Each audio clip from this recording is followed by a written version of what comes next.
Chers amis, shalom, et encore une fois, aujourd'hui ce ne sont pas des jours de shalom, et la question qui se pose est, qu'est-ce qui entraîne les nations, y compris nos voisins, y compris ceux qui habitent au sein de nous, à la guerre?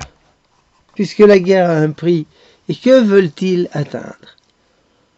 Effectivement, dans le Midrash, on nous dit, voilà, la première guerre, c'est Caïn qui a tué Abel.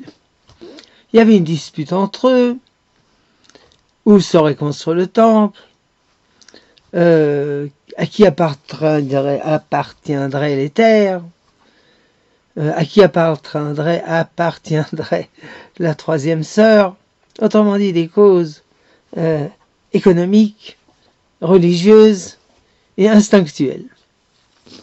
Mais, d'après le Rav Kook, le sens profond de tout ça, c'est que Caïn était un homme violent.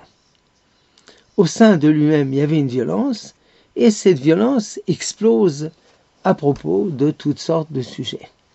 S'il en est ainsi, la disparition, l'extinction de la violence, des guerres, ça sera quand l'homme cessera d'être violent, quand la bête humaine deviendra un ange humain, ce qui risque de prendre du temps. C'est également la théorie plus tard du philosophe Kant, que c'est la violence intérieure qui entraîne les guerres. Alors, en attendant, il faut nous protéger, il faut nous défendre. Dieu soit loué, nous avons une armée et nous nous défendons. Que Dieu nous aide.